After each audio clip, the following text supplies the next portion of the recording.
चलिए सर आगे बढ़ते हैं। इसके बाद हम अपने पास वन ऑफ द इम्पोर्टेंट और वन ऑफ द मुश्किल तरीन स्टैंडर्ड जो कि FR1 में हमने कवर करना है, that is IS16 property plan and equipment का एरिया स्टार्ट करते हैं। देखिए लास्ट एजुकेशन स्कीम तक जो सबसे मुश्किल स्टैंडर्ड तुम्हारे FR1 के कोर्स का पार्ट था वो था IFRS 15 revenue from contract with customers. IFRS 15 revenue from contract with customers, इस स्टैंडर्ड की डिफिकल्टी लेवल या इस स्टैंडर्ड का साइज इतना ज्यादा है कि जब मैं अपने CA फाइनल के स्टूडेंट्स को IFRS 15 कवर करवा रहा होता था, तकरीबन 1.25 महीने 1.5 महीने सिर्फ IFRS 15 की क्लासेस चलती। इवन FR1 लेवल पे भी जब मैं IFRS 15 कवर करवाता था तो 3 से 4 हफ्ते IFRS 15 की सिर्फ क्लासेस कंडक्ट हो रही होती थी। लेकिन लकीली आपका जो नया स्कीम, आपकी जो नई एजुकेशन पॉलिसी है, उसमें इस स्टैंडर्ड को FR1 के कोर्स से निकालकर FR2 के कोर्स का पार्ट बना दिया है। यानी बच्चोगे नहीं, थोड़ा सा डेफर हो जाएगा, FR2 में पढ़ लो। लेकिन IFRS 15 के बाद जो दूसरा मुश्किल स्टैंडर्ड है वो है IS16 property plan and equipment. जो कि दूसरा मुश्किल स्टैंडर्ड आपके FR1 में टेस्ट किया जाता है वो है IS16 property plan and equipment का स्टैंडर्ड। एक तो रीजन ये है इसकी मुश्किल होने का कि जो भी इसका एग्जाम में सवाल का साइज आ रहा होता है ना, वो तकरीबन 15 से 20 मार्क के दरमियान आ रहा होता है। IS16 से आपके एग्जाम में कंपलसरी क्वेश्चन आ रहा होगा 15 से 20 मार्क का, जिसमें IS16 का एक नोट बनाना होता है। एट टाइम्स वो जनरलिटीज भी मांग लेता है, लेकिन ज्यादातर मैंने देखा कि वो टेस्टिंग ये करता है कि आपने प्रॉपर्टी प्लान एंड इक्विपमेंट का प्रॉपर एक डिस्क्लोजर ड्रॉ करना होता है। और IS16 के सवाल में खास बात ये होगी कि वो सिर्फ IS16 का सवाल नहीं होगा। लाइक IS16 के जब मैं रिसेंट 5-6 टाइम के पास पेपर्स आपको कवर करवाऊंगा तो उसमें बोरिंग कॉस्ट की भी एक एडजस्टमेंट होगी, उसमें IS20 गवर्नमेंट ग्रांट की भी एक एडजस्टमेंट होगी, उसमें IS40 इन्वेस्टमेंट प्रॉपर्टी की भी एडजस्टमेंट होगी। यानी कि 3 दूसरे स्टैंडर्ड्स की एडजस्टमेंट को IS16 में डाला जा रहा होगा और IS16 का एक डिटेल लेंथी क्वेश्चन बनाया जा रहा होगा। IS16 का स्टैंडर्ड कोई बहुत न्यू स्टैंडर्ड नहीं है, थोड़ी बहुत बेसिक सी बातें, इंट्रोडक्टरी बातें आप लोगों ने इसकी अपने इनिशियल अकाउंटिंग के पेपर में, अपने क्या कहते हैं इंटरमीडिएट एजुकेशन वगैरह में भी कवर की। उन सारी बातों को भी मैं क्विकली रिकैप कर पाऊंगा और फिर जो एडवांस एरिया आपने यहाँ FR1 लेवल पे कवर करना है उसको हम डिस्कस कर रहे होंगे। तो हमारे पास स्टैंडर्ड का टाइटल है IS16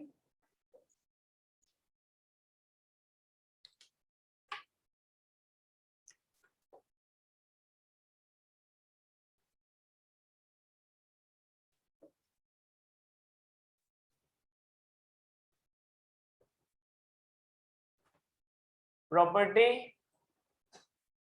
प्लांट एंड इक्विपमेंट।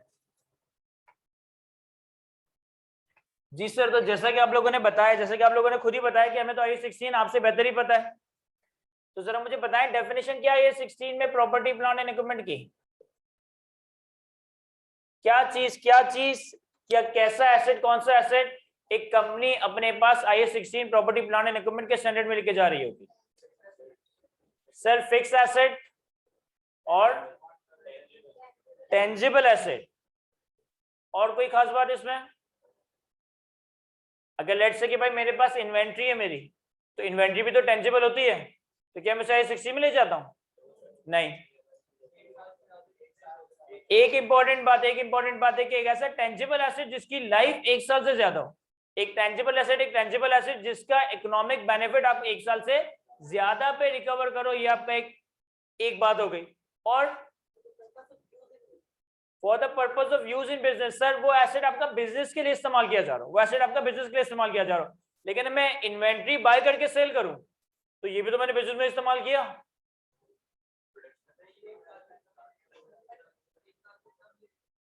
एक साल से कम या 1 साल से ज्यादा? सर इन्वेंट्री बाय करके सेल करना तो एक ट्रेडिंग कंपनी का कोर बिजनेस हो सकता है ना। सर IS16 में प्रॉपर्टी प्लांट एंड इक्विपमेंट की डेफिनेशन जो एज पर IS16 है वो है एक tangible asset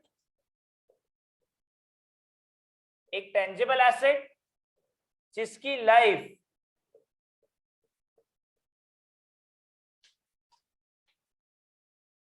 life more than 1 year हो। एक बात, एक ऐसा टेंजिबल एसेट जिसकी लाइफ मोर देन 1 ईयर हो, यानी जिसका इकोनॉमिक बेनिफिट आप 1 साल से ज्यादा के अरसे में रिकवर करो। एंड दूसरी condition, that is either used for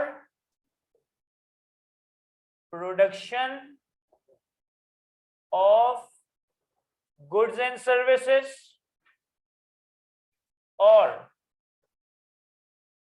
for administrative purposes और फॉर रेंटल टू अदर्स। यानी कि किसी भी एसेट का प्रॉपर्टी प्लांट एंड इक्विपमेंट की डेफिनेशन मीट करने के लिए, किसी भी एसेट का प्रॉपर्टी प्लांट एंड इक्विपमेंट की डेफिनेशन मीट करने के लिए उसमें इन दोनों बातों का होना जरूरी है। नंबर 1, एक तो उसकी लाइफ मोर देन 1 ईयर हो, एक तो इसका economic benefit expected to be spread over more than 1 year हो, एंड उसका यूजेज इन तीन में से कोई एक आ रहा हो। या तो उसे कंपनी गुड्स एंड सर्विसेज बनाने के लिए इस्तेमाल कर रही हो, या कंपनी उसे अपने इंटरनल एडमिन पर्पसेस के लिए इस्तेमाल कर रही हो, या फिर कंपनी उसे दूसरों को रेंट पे देकर इनकम अर्न कर रही हो। अगर ये दोनों बातें एक टेंजिबल एसेट के अंदर आ जाते तो वो टेंजिबल एसेट आपका प्रॉपर्टी प्लांट एंड इक्विपमेंट की डेफिनेशन में फॉल करेगा। सर इसमें क्या क्या आ सकता है? इसमें हमारे पास क्या क्या आ सकता है? सर इसमें हमारे पास ऑफिस बिल्डिंग आ सकती है। अगर कंपनी की कोई ऑफिस बिल्डिंग है जहां पे कंपनी का सारा admin, finance, procurement, marketing department है, तो एक ऑफिस बिल्डिंग, इसकी लाइफ ये टेंजिबल भी है, लाइफ भी मोर देन 1 ईयर, कंपनी के इंटरनल एडमिन पर्पस के लिए इस्तेमाल होगी। या कंपनी की लेट से फैक्ट्री बिल्डिंग, कंपनी की फैक्ट्री बिल्डिंग सर लाइफ भी मोर देन 1 ईयर है, production of goods and services के लिए इस्तेमाल होगी। इसी तरह कोई प्लांट एंड मशीनरी हो सकता है, इसी तरह कोई व्हीकल हो सकता है, बेतहाशा एसेट हो सकते हैं जो कि कंपनी की बुक्स में आ रहे हैं, जो कि कंपनी की ओनरशिप में, जो कि कंपनी के कंट्रोल में, जिसकी लाइफ मोर देन 1 ईयर, और वो इन तीन में से किसी एक काम के लिए इस्तेमाल हो रहे हैं, तो इस पे I-16 property plant and equipment का स्टैंडर्ड अप्लाई हो जाएगा। नंबर 1 एक ऐसा टेंजिबल एसेट जिसकी लाइफ मोर देन 1 ईयर हो, एंड या तो वो गुड्स एंड सर्विसेज की मैन्युफैक्चरिंग के लिए, प्रोडक्शन के इस्तेमाल होता हो, या फिर एडमिनिस्ट्रेटिव पर्पस के लिए इस्तेमाल होता हो, या फिर रेंटल टू अदर्स के लिए इस्तेमाल किया जा रहा हो, तो ये हमारे पास I-16 property plant and equipment का स्टैंडर्ड में फॉल करेगा। अब सर हर स्टैंडर्ड की कुछ बेसिक बातें होती है।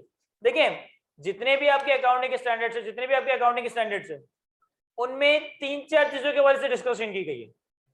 या तो वो किसी एसेट को जन्म लेंगे, या वो किसी लायबिलिटी को जन्म देंगे, या वो किसी एक्सपेंस की बात करेंगे, या वो किसी इनकम की बात करेंगे। लाइक इससे पहले हमने एक स्टैंडर्ड कवर किया I-23 borrowing cost. Borrowing cost एक एसिड को जन्म दे रहा था, तो भाई अगर आपने एक बोरिंग के ऊपर कोई सूद इनकर किया तो उस सूद को एसिड के तौर पे कैपिटलाइज करके एसिड की कॉस्ट का पार्ट बना। जिस तरह रेवेन्यू का जब हम अकाउंटिंग की स्टैंडर्ड कवर करेंगे तो वो ये बताएगा कि अगर कोई कंपनी कोई इनकम ट्रांजैक्शन करती है तो आपने उसके अगेंस्ट इनकम कैसे रिकॉर्ड करनी। इसी तरह स्टैंडर्ड्स एक्सपेंसेस का नंबर जन्म दे रहे होंगे, या फिर कोई ना कोई लायबिलिटी का नंबर क्रिएट कर रहे होंगे। अब हमारे पास ये जो I-16 का स्टैंडर्ड है ना, that is property plant and equipment, ये कंपनी के लिए एक एसेट है, ये कंपनी के लिए एक एसेट है।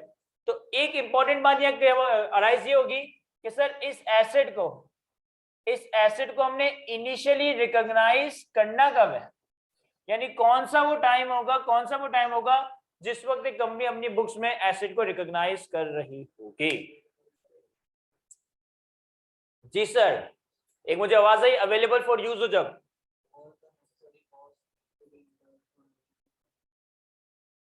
मैं ये नहीं कह रहा कि एसेट को किस वैल्यू पे रिकॉग्नाइज करना है, मैं ये नहीं कह रहा कि एसेट को किस वैल्यू पे रिकॉग्नाइज करना है, वो भी मैं तुम्हें बताऊंगा, वो भी हम देखेंगे इनिशियल मेजरमेंट में कि एसेट को इनिशियली हमने किस वैल्यू पे मेजर करना है, ये भी मैंने कवर करना है। पहले तो मुझे वो टाइम चाहिए, वो पॉइंट इन टाइम चाहिए जिस वक्त मैं एक एसेट को अपनी बुक्स में लेकर आऊं। पॉइंट ऑफ सेल, और कोई बात, रेट अवेलेबल, मेड अवेलेबल हो जाए, और कोई बात,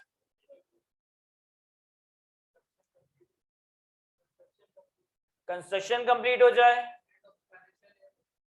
end of the financial year. Sir किसी एक ने भी कॉन्क्रीट या सही बात नहीं बताई अभी तक। सर ये एग्जैक्ट बात नहीं, लेकिन थोड़ी बहुत बात इसने बिल्कुल सही बताई है।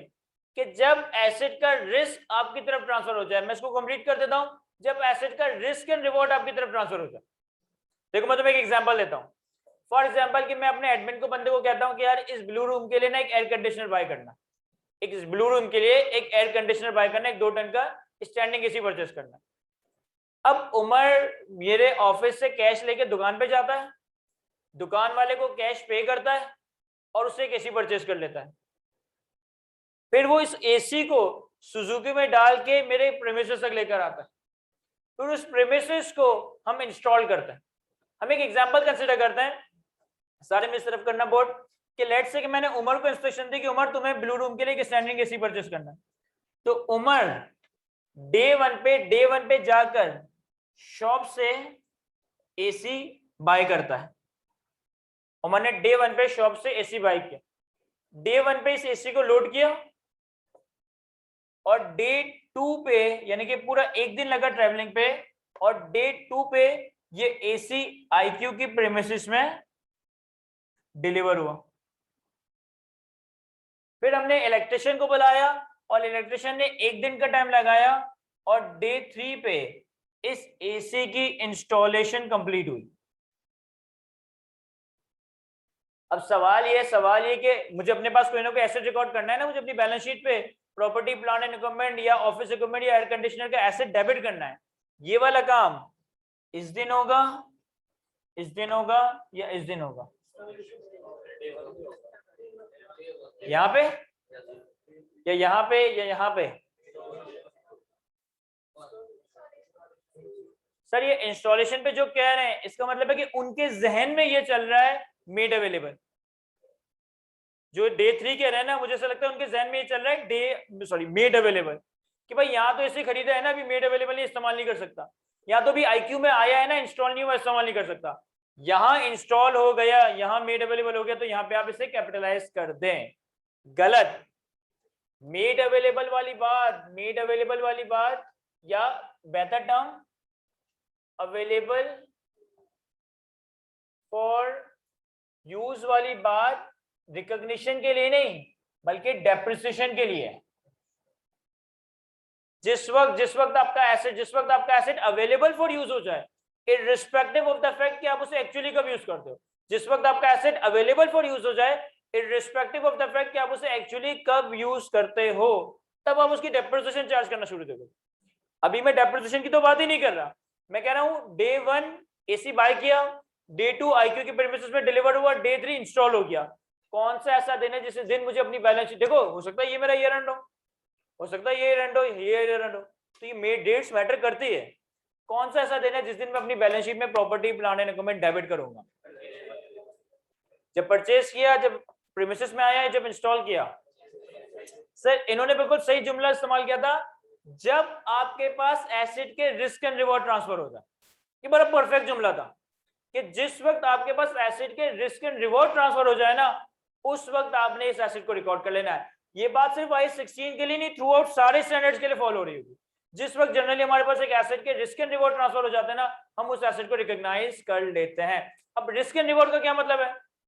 मुझे एक बात बताओ, उमर ने दुकान से एसी सुजुकी में लोड करवाया और रास्ते में वो सुजुकी किडनैप हो गई या सुजुकी का एक्सीडेंट हो गया, रास्ते में वो सुजुकी का एक्सीडेंट हो गया, तो ये एसी का नुकसान मैं बढ़ूंगा या दुकान वाला बढ़ेगा? सर मैं बढ़ूंगा। अगर ये एसी का नुकसान मैं बढ़ रहा हूं तो इसका मतलब है कि रिस्क एंड रिवॉर्ड यहीं पे ट्रांसफर हो गया था, मुझे इस एसेट को यहीं रिकॉर्ड कर देना चाहिए।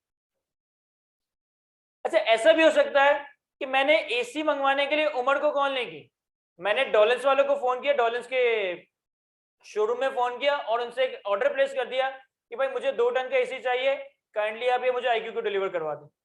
अब दुकान वाले ने भी एसी को लोड किया होगा, फिर आईक्यू के प्रीमिसेस में पहुंचाएगा। इस केस में वो एसी चोरी हो जाता है, रास्ते में किडनैप हो जाता है या एक्सीडेंट हो जाता है, क्या अब इस चोरी का जिम्मेदार आईक्यू होगा या वो दुकान वाला होगा? सर हम दोनों एग्जांपल का डिफरेंस समझे। पहले वाले केस में मैंने अपने बंदे को भेजा कि जाके दुकान से एसी लेकर आओ, उसने खुद एसी लोड करवाया। अब एसी एक दफे लोड हो गया, उसके बाद वो खड्डे में गिर जाए, एक्सीडेंट हो जाए, चोरी हो जाए, वो आईक्यू का नुकसान है, वो उमर का नुकसान है। तो इस केस में आपने एसी डे 1 पे रिकॉर्ड करना। लेकिन मैंने यहीं बैठे बैठे अगर ऑर्डर दिया होता कि भाई मुझे एक एसी पहुंचा दो, दुकान वाले ने एसी डिलीवर करवा रहा, तो रास्ते में वो एसी चोरी हो गया, किडनैप हो गया, गड्ढे में गिर गया, अब मेरी बल्ली नहीं है, ये मेरा नुकसान नहीं है ये, तो दूसरी वाले एग्जाम्पल में मुझे से यहां नहीं बल्कि यहां रिकॉर्ड। कमर्शियली ऐसा भी हो सकता है, कमर्शियली ऐसा भी हो सकता है कि जैसे हम OLX पे कोई चीज खरीदते हैं, तो हम OLX पे कोई चीज खरीदते हैं तो सामने वाले से चीज प्रॉपर्ली चेक करके ले रहे होते हैं। मैं किसी से OLX पे एक एसी बाय करूं या एक एसी बाय करने की बात करूं, लेकिन मैं उससे कहूं कि भाई पहले मैं उससे एक्वायर करूंगा, इंस्टॉल करूंगा, कूलिंग चेक करूंगा, अगर कूलिंग चेक करने के बाद मुझे समझ आया कि हाँ ये सही काम कर रहा है, तो फिर मैं आपसे बाय करने की पेमेंट कर रहा हूं। तो फिर उस वाले केस में ना कैपिटलाइजेशन यहाँ पे हो रही होगी, ना कैपिटलाइजेशन यहाँ पे हो रही होगी, ना यहाँ कैपिटलाइजेशन यहाँ पे हो रही होगी। तो क्रक्स ये कि जिस वक्त आपका रिस्क एंड रिवॉर्ड ट्रांसफर हो जाएगा, उस वक्त आपने अपने प्रॉपर्टी प्लान एंड इक्विपमेंट को रिकॉग्नाइज करना।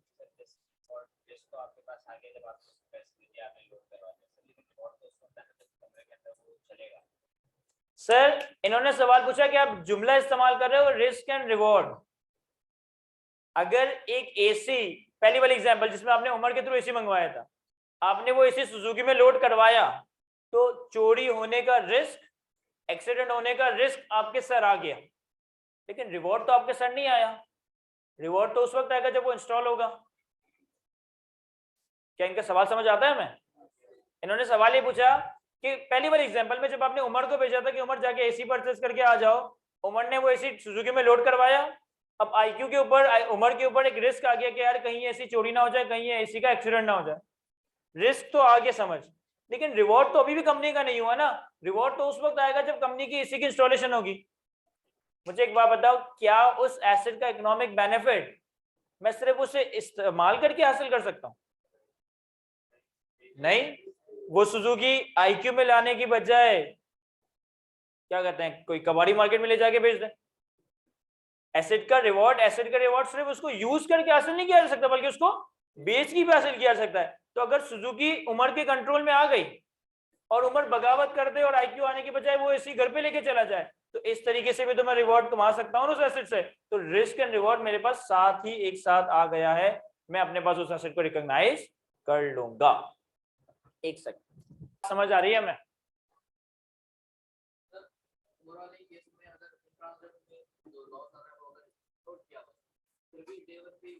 सर अब ये एक है ना, इन्होंने ऐसा सवाल पूछा जिसमें मैं प्रैक्टिकल चीजें जो डिग आउट कर सकता हूँ।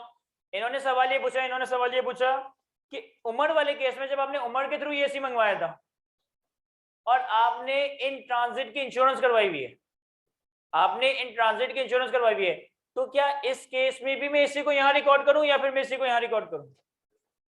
इन्होंने कहा कि उमर वाला केस है कि उमर जाके एसी को बाय कर रहा है, लोड करवा रहा है, आईक्यू में ला रहा है, इंस्टॉल करवा रहा है, लेकिन आपने रास्ते की इंश्योरेंस करवाई हुई है कि अगर रास्ते में एसी चोरी, खराब या एक्सीडेंट हो गया तो आप इंश्योरेंस वालों से पैसा मांग सकते हो। इस एग्जाम्पल में यहां एसी रिकॉर्ड होगा या यहां एसी रिकॉर्ड होगा? सर डे 1 पे रिकॉर्ड होगा।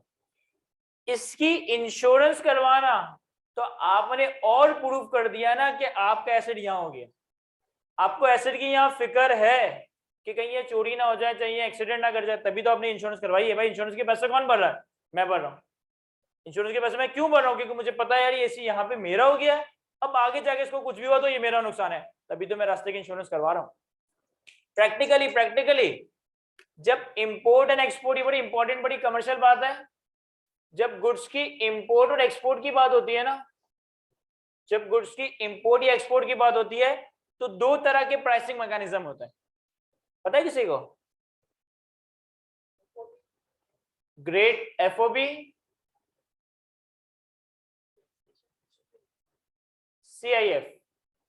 प्रैक्टिकली जब कंट्री टू कंट्री हम गुड्स इंपोर्ट या एक्सपोर्ट करते हैं, तो बायर और सप्लायर के दरमियान जो प्राइसिंग पे निगोशिएशन होती है ना, तो दो तरह के प्राइसिंग अरेंजमेंट्स होते हैं। या तो प्राइसिंग अरेंजमेंट एफओबी बेसिस पे होगा या प्राइसिंग अरेंजमेंट सीआईए बेसिस पे होगा। सर क्या मतलब है इन दोनों का?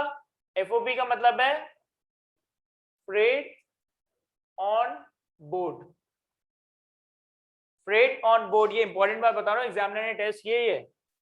दूसरा है कॉस्ट इंश्योरेंस एंड फ्रेट। अब देखिए दोनों में फर्क क्या है, दोनों में फर्क क्या है और दोनों में point of recognition of asset क्या होगा। लेट्स से कि मैं पाकिस्तान में हूं और मैं जर्मनी से कोई प्लांट एंड मशीनरी मंगवा रहा हूं। मैं पाकिस्तान में हूं, मैंने जर्मनी से कोई प्लांट एंड मशीनरी बाय किया, इंपोर्ट करवाया। अगर फ्रेट ऑन बोर्ड वैल्यूएशन होगी ना, अगर freight on board pricing mechanism होगा, इसका मतलब यह है कि जर्मन सप्लायर अपने जर्मनी के पोर्ट तक लाकर उस प्लांट एंड मशीनरी को रख देगा। अब ये मेरी जिम्मेदारी है कि मैं यहां से लेकर उसे यहां तक अपने घर तक लेकर आऊं। यानी कि ट्रैवलिंग के दरमियान जो ट्रैवलिंग कॉस्ट होगी, जिसे कमर्शियली कहा जाता है फ्रेट चार्जेस, ट्रैवलिंग के दरमियान मुझे जो इंश्योरेंस करवानी पड़ेगी, insurance on travelling, loading unloading, यहाँ लाने का खर्चा, पोर्ट से क्लियर करवाने का खर्चा, सुजुकी में डलवा के अपने ऑफिस तक लाने का खर्चा, ये सारी जिम्मेदारियां, ये सारी बलियां मेरी होंगी।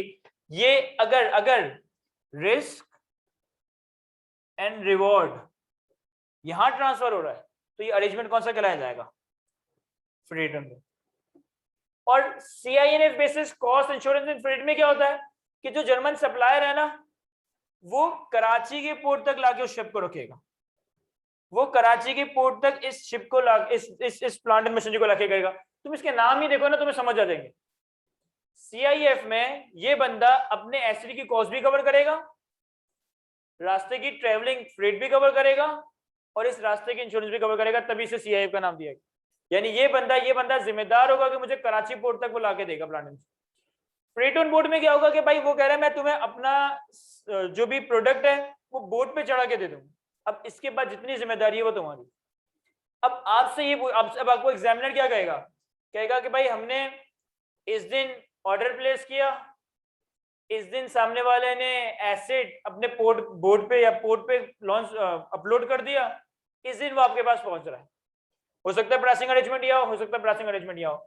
सर आपने एसेट को कैपिटलाइज कब करना है,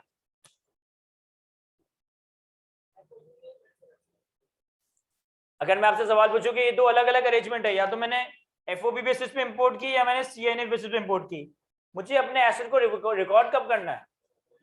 सर एसेट को आपने रिकॉर्ड करना है जैसे कि उन्होंने कहा जिस वक्त आपके पास रिस्क एंड रिवॉर्ड आ जाए। अगर फ्रेट ऑन बोर्ड है तो रिस्क एंड रिवॉर्ड कहाँ आएंगे, यहाँ पे, क्योंकि अगर रास्ते में जहाज डूब गया तो ये आपका नुकसान है, तो मैं एसेट को यहीं पे रिकॉर्ड कर दूंगा। लेकिन अगर CINF बेसिस है तो फिर रिस्क एंड रिवॉर्ड कहाँ आएंगे, यहाँ पे, क्योंकि इस केस में अगर रास्ते में जहाज डूब गया तो वो मेरी जिम्मेदारी नहीं है, तो मैं एसेट को कहाँ रिकॉर्ड करूंगा, यहाँ रिकॉर्ड कर रहा हूँ।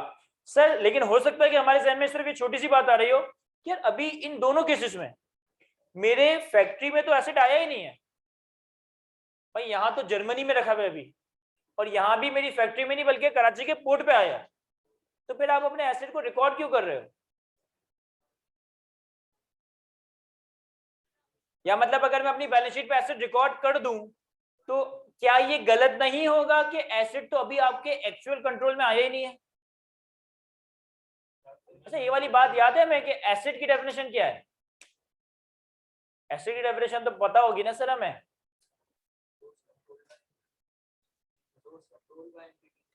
और 50% बात बिल्कुल परफेक्ट बताई आपने। Asset is the resource controlled by the entity. Asset is the resource controlled by the entity. जुमले को पूरा करें सर, और भी कोई एक बात थी इसके अंदर, against which future economic benefit associated with the assets are probable that it will likely to be flow towards the entity. Asset की definition में दो बातें, number one any resource controlled by the entity, and out of which economic benefit is probable to flow towards the company, कि एक resource जो कि company control करे और उसके नतीजे में जो इकोनॉमिक बेनिफिट है वो कंपनी की तरफ आ रहा होगा, तो ये आपके पास एसेट की डेफिनेशन को मीट कर रहा होगा। यहां भी ऐसा ही है, यहां भी ये हो सकता है कि सर अगर कोई यूज हो जाए कि भाई अगर एक शिप जर्मन पोर्ट पे है, ये एक शिप कराची पोर्ट पे अभी मेरे फैक्ट्री में नहीं आया, तो मेरे पास उसका कंट्रोल ही नहीं है, तो मैं उसे रिकॉर्ड क्यों कर रहा हूं।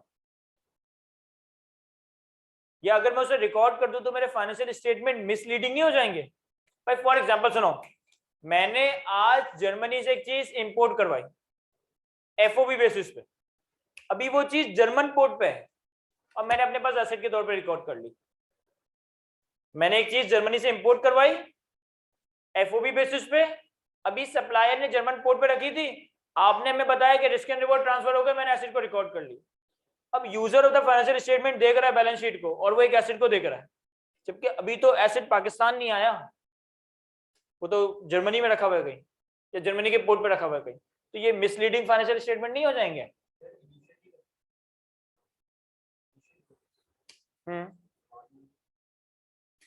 इनिशियली अगर मैंने अपनी बैलेंस शीट पे एसेट रिकॉर्ड कर लिया तो क्या मेरा यूजर मिसगाइड नहीं होगा कि मैं बैलेंस शीट पे एक एसेट दिखा रहा हूं लेकिन एक्चुअल में तो वो एसेट भी मेरी फैक्ट्री में नहीं है, अभी तो वो जर्मन पोर्ट पे रखा हुआ है।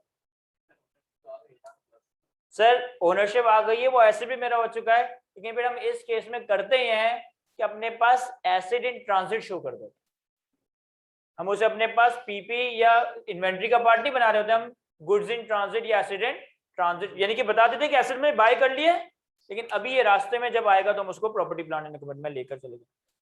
ये वाली बात लाजमी कॉपी करो। सर किसी ने सवाल पूछा कि आपने एफओबी बेसिस पे कोई चीज इंपोर्ट करवाई, आपने अपने पास एसेट इन ट्रांजिट रिकॉर्ड कर लिया और वो जहाज पानी में डूब गया, अब क्या करेंगे? Abnormal loss debit asset in transit करते हैं। एबनॉर्मल लॉस हो गया ना, तो आपको तो सारा का सारा एबनॉर्मल लॉस डेबिट और एसेट इन ट्रांजिट क्रेडिट कर देंगे। याद है कि सर इनिशियल रिकॉग्निशन को अगर मैं आसान अल्फाजों में जो उन्होंने कहा था और बिल्कुल परफेक्ट इन्होंने कहा था कि सर इनिशियल रिकॉग्निशन होगी when risk and reward is transferred, जब एक एसेट का रिस्क एंड रिवॉर्ड कंपनी की तरफ ट्रांसफर हो जाए आप अपने पास प्रॉपर्टी प्लांट एंड इक्विपमेंट को रिकॉग्नाइज कर दोगे। अभी डेप्रिसिएशन की बात नहीं कर रहा, अभी सिर्फ रिकॉग्निशन की बात कर। लेकिन अगर मैं स्पेसिफिकली आईएस 16 के अम्ब्रेला में लेकर बात करूं तो आईएस 16 बेसिकली यहां भी दो रिकॉग्निशन क्राइटेरिया बताता है कि जब ये दोनों बातें पूरी हो तब आपने एसेट को रिकॉग्नाइज करना है। Number 1, when it is probable that future economic benefit of the asset will flow towards the entity is probable, इस बात की प्रोबेबिलिटी हो कि एसेट का फ्यूचर इकोनॉमिक बेनिफिट कंपनी हासिल कर रही होगी, ये बात प्रोबेबल हो। एंड पता है किसी को, cost is reliably measurable.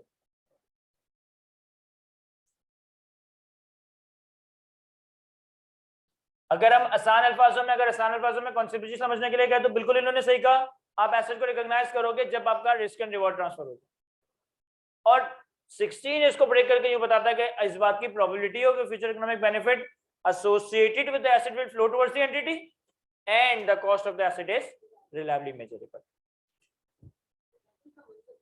Sir reliability का मतलब क्या है? अच्छा अब देखें, जैसे जैसे हम आगे बढ़ेंगे और अभी तक तो हमने वो स्टैंडर्ड्स पढ़े जो अपनी बेसिक अकाउंटिंग के कोर्सेज में इन्वेंट्री हो गया, प्रॉपर्टी प्लांट एंड इक्विपमेंट हो गया, जिसमें चीजें बहुत हद तक सर्टेन होती थी। लेकिन जैसे जैसे तुम आगे बढ़ोगे, एडवांस लेवल पे जाओगे तो बहुत सारे स्टैंडर्ड्स ऐसे होंगे जो कि अंदाजों पे चल रहे होंगे। तो एस्टिमेट्स का लफ्ज भी इस्तेमाल हो रहा होगा, वर्चुअली सर्टेन का लफ्ज भी इस्तेमाल हो रहा होगा, प्रोबेबल का लफ्ज भी इस्तेमाल हो रहा होगा, रिमोट का लफ्ज भी इस्तेमाल हो रहा होगा। ये डिफरेंट तरह की टर्मिनोलॉजीज है जो तुम आने वाले वक्तों में स्टैंडर्ड्स में सुन रहे होंगे। अब ये रिलायबली, रिमोट, प्रोबेबल या वर्चुअली सर्टेन, इन सारी चीजों का मतलब क्या है?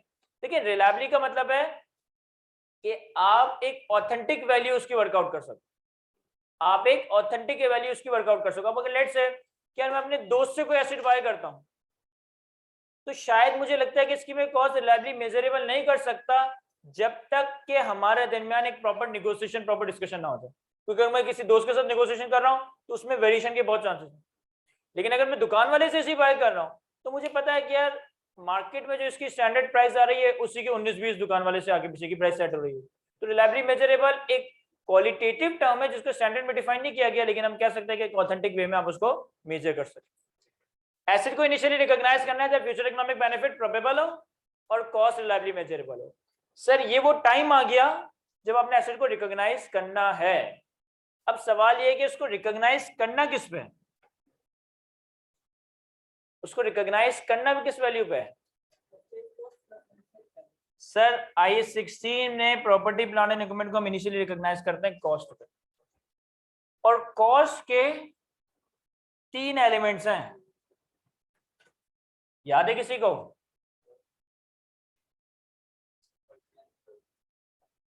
कॉस्ट पे रिकॉर्ड करते हैं 16 में प्रॉपर्टी प्लान एंड इक्विपमेंट को, और कॉस्ट के यहाँ पे 3 एलिमेंट्स हैं। सबसे लास्ट में मौलाना याद है कि IAS 16 में कॉस्ट क्या क्या पार्ट आएगा?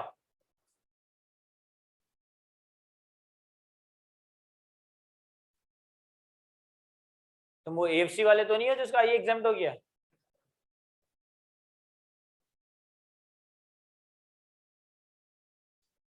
सर नंबर 1 हमें याद आ रहा है, हम पता नहीं क्यों मुझसे डर रहे इतना।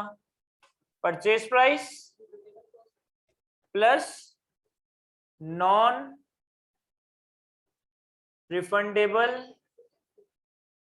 Taxes and duties less refundable taxes and duties, मैं थोड़ा गंदा गंदा लिख रहा हूं लेकिन मुझसे पूछ के लिखना, लेस ट्रेड डिस्काउंट। सर पहले वाले कंपोनेंट में परचेज प्राइस आएगी। अगर परचेज प्राइस में कोई non refundable taxes and duties है तो वो ऐड हो जाएगा, कोई रिफंडेबल टैक्सेस एंड ड्यूटीज है तो वो लेस हो जाएगा, कोई ट्रेड डिस्काउंट है तो वो लेस हो जाएगा। सर ट्रेड डिस्काउंट क्या होता है? बल्क में कोई चीज बाय करते हैं, इसके against negotiation bargaining discount is trade discount. देखिए ट्रेड डिस्काउंट का मतलब है वो डिस्काउंट जो आपने at the time of bargain agree करवा लिया। अगर मैं एसी वाले के पास जाता हूँ और 80,000 रुपए का एसी आ रहा है और दुकान वाले से मैंने कम करवा के वो 75,000 का बाय कर लिया, तो ये 5,000 रुपए मेरा ट्रेड डिस्काउंट या बार्गेनिंग डिस्काउंट कहलाया जाएगा। मैं आगे जाके एक और चीज भी बताऊंगा कि एक होता है सेटलमेंट डिस्काउंट, शायद सुना हुआ भी हो शायद पता भी हो, लेकिन मैं उससे किसी लीडरशिप में डिस्कस करूंगा। Trade discount is basically the bargaining discount. Sir ये नॉन रिफंडेबल टैक्सेस और रिफंडेबल टैक्सेस एंड ड्यूटीज, इन दोनों में क्या फर्क है? कुछ टैक्सेस ऐसे होते हैं जो हम बर्दाश्त करते हैं और हमें ही बर्दाश्त करने पड़ता है, तो this is basically for non refundable. For example custom duty एक non refundable taxes and duties की एग्जांपल। ऑक्ट्रेड ड्यूटी, डैमेजेस, ये सारी एग्जांपल्स आपकी non refundable taxes and duties. और कुछ टैक्सेस ऐसे होते हैं जो हम पे तो कर रहे होते हैं लेकिन हमारे सर नहीं आते, हम उसे आगे पास ऑन कर देते हैं। For example sales tax. अच्छा शायद हमें इतना अच्छा सेल्स टैक्स ना समझ आ रहा हो, शायद हमें इतना अच्छा कस्टम ड्यूटी ना समझ आ रहा हो, लेकिन घबराने की बात नहीं, क्योंकि आपके तो कैफ 2 के कोर्स में ही पूरा सेल्स टैक्स का सब्जेक्ट एक एरिया रखा गया है, तो वहां हमें अच्छे से समझ आ जाएगा कि किस तरीके से सेल्स टैक्स हमें चार्ज होता है और हम उसका बर्डन आगे पास ऑन कर देते हैं। मुझे चार्ज तो हो रहा होता है लेकिन वो मैं अपने से नहीं लेता बल्कि अपने कस्टमर को आगे पास ऑन कर देता हूं। तो सर पहला इंपॉर्टेंट एलिमेंट है purchase price. Non refundable taxes and duties को ऐड करेंगे, रिफंडेबल टैक्सेस एंड ड्यूटीज को लेस करेंगे और ट्रेड डिस्काउंट को लेस करेंगे। सर और क्या चीज आएगी इसमें?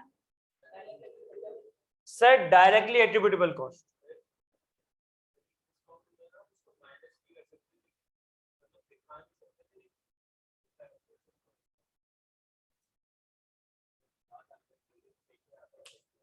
एक डिस्काउंट होता है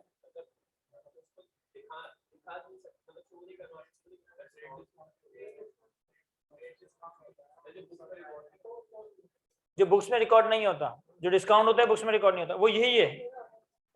लाइक अगर लेट से कि मैंने 80,000 रुपए का एसी लीचड़ पने करके 75,000 रुपए का बाय कर लिया, तो मैं अपनी बुक्स में 5,000 को कहीं शो नहीं करूंगा, मैं बुक्स में अपने 75,000 रुपए ही शो कर रहा हूँ। सर डायरेक्टली एट्रीब्यूटेबल कॉस्ट ये क्या है? लियाकत आप बता रहे हैं डायरेक्टली एट्रीब्यूटेबल कॉस्ट क्या चीज है?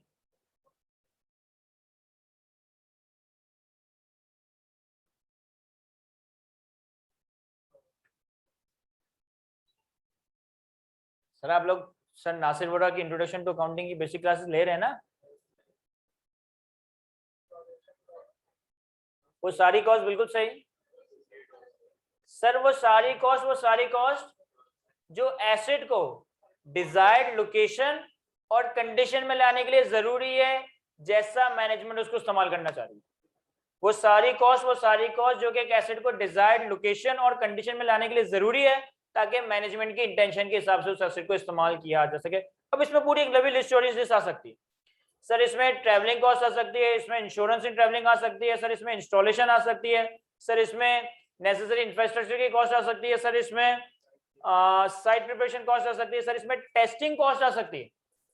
एसेट को एट टाइम्स कमर्शियली हम मशीनरी को इस्तेमाल करने से पहले उसका टेस्ट रन कर रहे होते हैं, तो वो सारी कॉस्ट जो कि एसेट को डिजायर्ड लोकेशन डिजायर्ड कंडीशन तक लाने के लिए जरूरी है ताकि मैनेजमेंट की ख्वाहिश के हिसाब से वो इस्तेमाल हो सके, वो सब कुछ डायरेक्टली एट्रिब्यूटेबल कॉस्ट।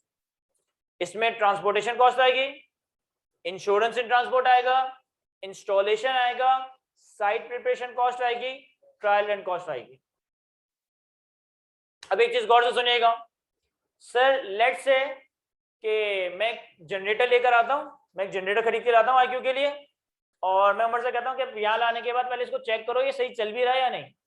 तो उमर क्या करता है कि 2 लीटर पेट्रोल लेकर आता है पेट्रोल पंप से, और वो 2 लीटर पेट्रोल डाल के उसको 2 घंटे चला के देखता है कि जनरेटर सही काम भी कर रहा है या नहीं।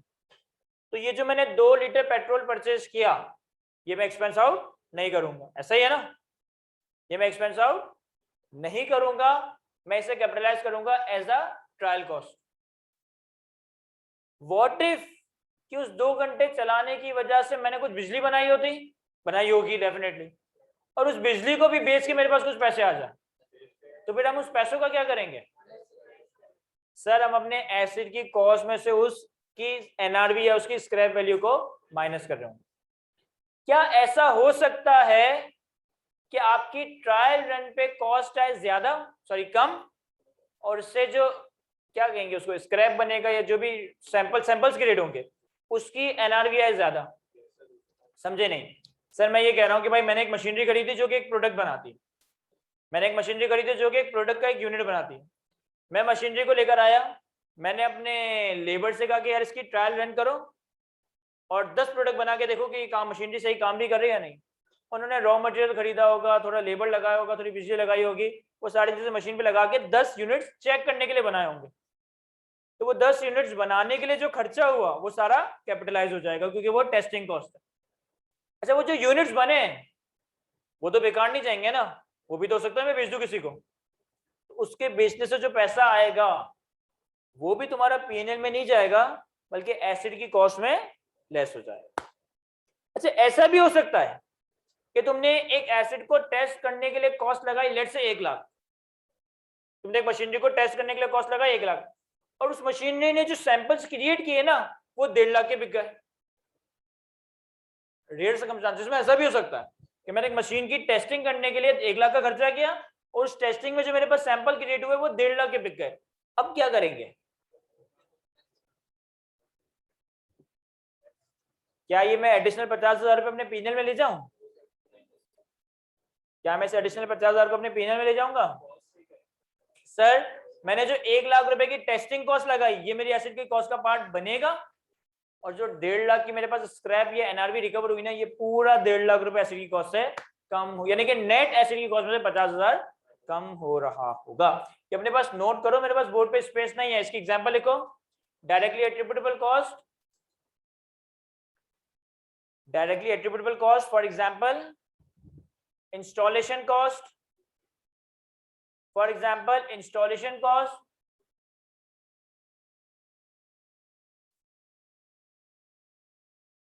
जी सुहेब बिल्कुल आ सकता है ये भी, और बाकी लोगों ने एग्जांपल भी बिल्कुल सही दिया है। Installation cost, example number 2 transportation cost, example number 2 transportation cost, example number 3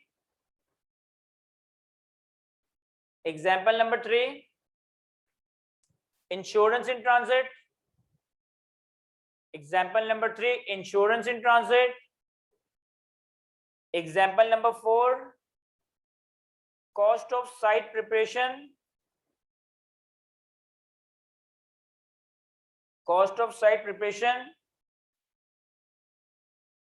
और example number 5 testing cost net of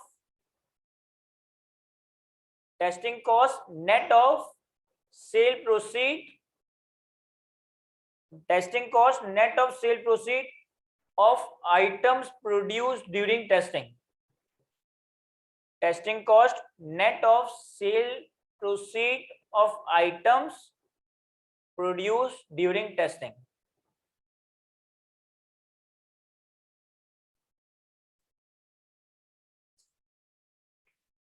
और सर लास्ट थर्ड पार्ट क्या है सर हमारे पास एसेट की कैपिटलाइजेशन में? Conversion, cost of dismantling. Sir हमें पता है कॉस्ट ऑफ डिसमेंटलिंग क्या चीज होती है? क्या होता है सर कॉस्ट ऑफ डिसमेंटलिंग? किसी पुराने एसेट को डिसमेंटल करने की कॉस्ट।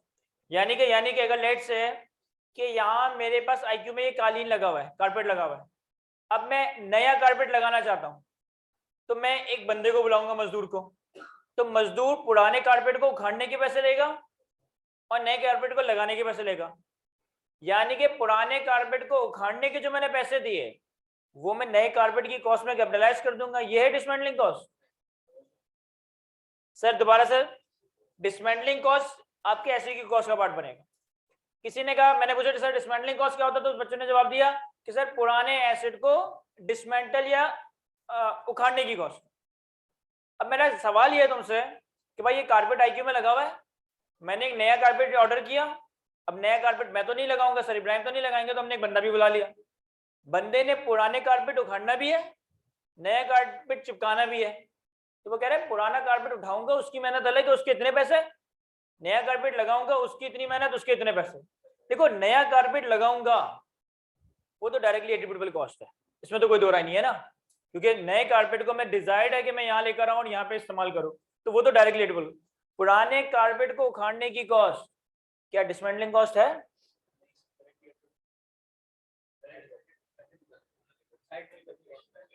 पुराने कारपेट को रिमूव करने की कॉस्ट क्या डिसमेंटलिंग कॉस्ट है?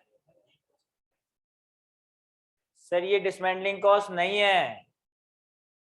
मतलब ये डिसमेंटलिंग कॉस्ट तो है, अंग्रेजी की टर्म में डिसमेंटलिंग कॉस्ट तो है, लेकिन वो यहाँ कैपिटलाइज नहीं हो रहा।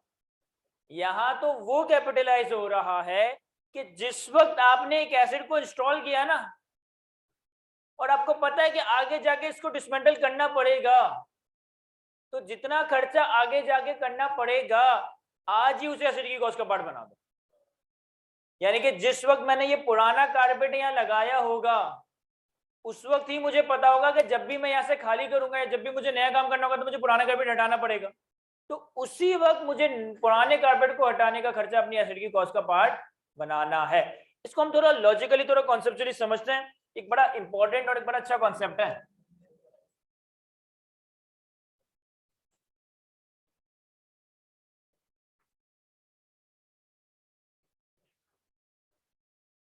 यहां देखें,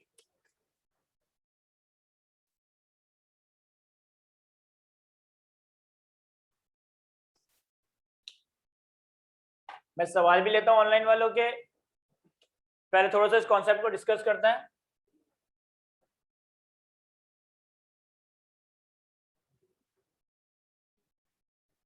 सर एक आसान से एग्जांपल लेट्स से कि मैंने एक प्लांट एंड मशीनरी खरीदी, मैंने ईयर जीरो पे एक प्लांट एंड मशीनरी खरीदी, सही है। इसको खरीदने के अगेंस्ट लेट से मुझे परचेज प्राइस पे करनी पड़ी 100 मिलियन, मुझे डायरेक्टली एट्रिब्यूटेबल कॉस्ट इनकर करनी पड़ी लेट से 30 मिलियन, नहीं मेरा टोटल खर्चा हो गया 130 मिलियन का। और आपको बता देता है कि भाई इस एसिड की लाइफ 5 साल है, तो हमें मालूम है कि ना ईयर जीरो पे हम ये 100 मिलियन एक्सपेंस आउट करते हैं, ना ईयर जीरो पे हम ये 30 मिलियन एक्सपेंस आउट करते हैं। इसका मोस्ट ऑब्वियस लॉजिकल रीजन ये है कि आप आज जो 130 का खर्चा कर रहे हो इसका इकोनॉमिक बेनिफिट अगले 5 सालों में एक्वायर करोगे, तो मैचिंग प्रिंसिपल को फॉलो करते हुए मैचिंग प्रिंसिपल को इंटैक्ट रखते हुए जब अंडरलाइंग इकोनॉमिक बेनिफिट कंज्यूम होना चाहिए तभी उसका एक्सपेंस भी पीएनएल में रिकॉर्ड होना चाहिए। तो मैं 130 रुपए को या 30 रुपए को यहाँ एक्सपेंस आउट नहीं करता, 5 सालों में स्ट्रेट लाइन या WDV मेथड पे डेप्रिशिएट कर देता। ऐसा ही है। अब मैं आपसे कह रहा हूं कि सर आपने एक प्लांट एंड मशीनरी लेट्स है कि मैंने कोई प्लांट एंड मशीनरी जो है ना इंस्टॉल की, इतना खर्चा आया खरीदने पे, इतना खर्चा आया इंस्टॉलेशन पे, लेकिन उस प्लांट एंड मशीनरी को इंस्टॉल करने की वजह से मेरे सर पे एक ऑब्लिगेशन आ गई, एक जिम्मेदारी आ गई कि यार जब भी इसकी लाइफ पूरी होगी ना, जब भी इसका यूज एंड होगा ना, तो मुझे इस एसिड को डिसमेंटल करना है। बेसिकली कमर्शियली होता है कि जब हम कोई न्यूक्लियर पावर प्लांट लगा रहे, लेट्स से हमने गवर्नमेंट से कोई परमिशन ली और कोई न्यूक्लियर पावर प्लांट लगा दिया, या हमने गवर्नमेंट से कोई परमिशन ली और कोई रेडियो एक्टिव प्रोडक्ट्स की मैन्युफैक्चरिंग के लिए कोई प्लांट लगा दिया, या हमारी कोई भी इसी तरह की मैन्युफैक्चरिंग वगैरह हो रही है जो कि इस एरिया को खराब कर रही है, वहां का पानी गंदा कर रही है, वहां का माहौल गंदा कर रही है, वहां के लोगों को अफेक्ट कर रही है, तो जनरली इस तरह के केसेस में हमारी moral as well as legal responsibility बनती है कि जब भी आप उस फैक्ट्री को खत्म करोगे, जब भी आप उस एरिया से जाओगे, तो आपने उस जगह को प्रॉपर्ली रिस्टोर करना है, प्रॉपर्ली जगह को रिस्टोर करना है, साइट को साफ करना है, प्लांट एंड मशीनरी को वहां से डिसमेंटल करना है। अब मैं आपसे कह रहा हूं कि भाई मैंने ये काम किया और ये मशीनरी इस तरह की थी जिसके अगेंस्ट मेरे सर पे ये जिम्मेदारी है कि तुम्हें 5 साल के बाद इसको डिसमेंटल करना है, और लेट्स से कि मैं अंदाजा लगाता हूं कि यार 5 साल के बाद जब डिसमेंटल करूंगा ना, अंदाजा लगाता हूं, एक्चुअली नहीं पता क्योंकि मैं तो अभी यहाँ पे हूं ना, अंदाजा लगाता हूं कि ये खर्चा होने वाला है जब मैं 5 साल के बाद डिसमेंटल करूं। अब अगर मैं 130 को कैपिटलाइज करूं और 5 साल में डेप्रिशिएट करूं, मैचिंग प्रिंसिपल काम करता है, लेकिन ये 10 रुपए का खर्चा है जो मैं 5 साल के बाद करूंगा, ये मुझे 5 साल के बाद एक्सपेंस आउट कर देना चाहिए भाई। वो खर्चा जो मैं 5 साल के बाद करूंगा, अभी किया नहीं है, तो वो 5 साल के बाद खर्चा एक्सपेंस आउट हो जाएगा। अगर वो खर्चा 5 साल के बाद एक्सपेंस आउट होगा ना, तो ये मैचिंग कॉन्सेप्ट आपने खराब कर दिया। कैसे? सर ये 100 रुपए का खर्चा कर रहे हो ताकि प्लांट एंड मशीनरी को 5 साल इस्तेमाल करो, ये 30 रुपए का खर्चा कर रहे हो ताकि प्लांट एंड मशीनरी को 5 साल इस्तेमाल करो, ये 10 रुपए का खर्चा क्यों करना पड़ेगा? ताकि प्लांट एंड मशीनरी को 5 साल इस्तेमाल कर सको ना। तो इसका मतलब है कि ये जो मुझे फ्यूचर में ये वाला खर्चा करना है, अभी मैंने किया भी नहीं है, फ्यूचर में ये वाला खर्चा करना है, इसका इकोनॉमिक बेनिफिट क्या 5वें साल में? नहीं, इसका इकोनॉमिक बेनिफिट तो इन 5 सालों में। तो इसका मतलब है कि इसे भी एक्सपेंस फ्यूचर में नहीं बल्कि इन 5 सालों में किसी तरह रिकॉर्ड करना चाहिए। तो स्टैंडर्ड क्या कहता है? स्टैंडर्ड क्या कहता है कि आपने जो खर्चा फ्यूचर में करना है ना, आप उसकी एक प्रेजेंट वैल्यू कैलकुलेट करो और प्रेजेंट वैल्यू कैलकुलेट करने के बाद डिसमेंटलिंग कॉस्ट को आप एसिड की कॉस्ट का पार्ट बना दो। जब मैं उस डिसमेंटलिंग कॉस्ट को एसिड की कॉस्ट का पार्ट बनाऊंगा और इस एसिड को करूंगा डेप्रिशिएट 5 सालों पे, तो मेरे पास ये वाले 100, ये वाले 30 एज वेल एज वो 10 जो फ्यूचर में होने हैं, सारा कुछ मैचिंग प्रिंसिपल के तहत 5 सालों के अंदर एक्सपेंस आउट हो रहा होगा। डिसमेंटलिंग कॉस्ट का कॉन्सेप्ट इतना इंपॉर्टेंट है, इतना रेलेवेंट क्यों? क्योंकि ये मैचिंग प्रिंसिपल के प्रिंसिपल्स के ऊपर बेस करता है। भाई ये 100 और 30 5 साल तक इकोनॉमिक बेनिफिट देंगे, 5 साल तक डेप्रिशिएट कर दो, ये तो बिल्कुल समझ आता है। लेकिन अगर इस प्लांट एंड मशीनरी की वजह से फ्यूचर में खर्चा करना पड़ रहा है, तो ये खर्चा करना क्यों पड़ रहा है? क्योंकि 5 साल तक इकोनॉमिक बेनिफिट मशीनरी का लोगे ना, तो उस खर्चे को भी फ्यूचर में नहीं बल्कि किसी तरह 5 साल में ही एक्सपेंस आउट करना है। कैसे? उसकी प्रेजेंट वैल्यू लेकर हम एसिड की कॉस्ट का पार्ट बनाएंगे और फिर जब एसिड को डेप्रिशिएट करेंगे तो खुद ब खुद वो 10 रुपए का अमाउंट 5 सालों पे एक्सपेंस आउट हो रहा है। सर स्क्रैप वैल्यू का क्या करेंगे? स्क्रैप वैल्यू जो भी इस एसिड की है वो eight the time of future cell relevant, और हम वो भी अकाउंट फॉर करते हैं डेप्रिसिएशन की कैलकुलेशन। हम डेप्रिसिएशन की कैलकुलेशन में पूरा नंबर डेप्रिशिएट नहीं करते, जितनी स्क्रैप वैल्यू उसे रहने देते हैं। सर इस एग्जांपल को लाजमी कॉपी करें। नेक्स्ट क्लास में मैं इसके न्यूमेरिकल से अपनी क्लास को स्टार्ट करूंगा और इनिशियल रिकॉग्निशन वगैरह में भी सवाल करूंगा।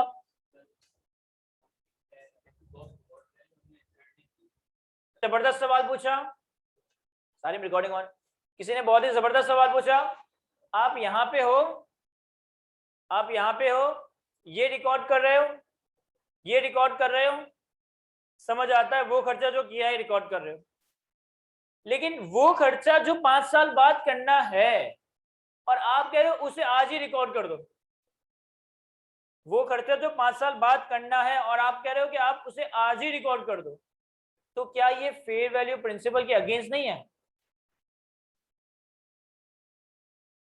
मतलब वो खर्चा जो मैंने किया नहीं है 5 साल बाद करूंगा और मैं आज ही रिकॉर्ड कर रहा हूं, ये गलत नहीं है? सर ये बिल्कुल एक्यूरेट है। मुझे एक बात बताओ, मैं कनेक्ट में रेंट पे हूं, हर महीना एंड होने के बाद अगले महीने की 5 तारीख को मुझसे रेंट मांगता है, हर महीना खत्म होने के बाद अगले महीने की 5 तारीख को मुझसे रेंट लिया जाता है। एक महीना में एंड हुआ, रेंट मांगेगा कब? 5 महीने बाद।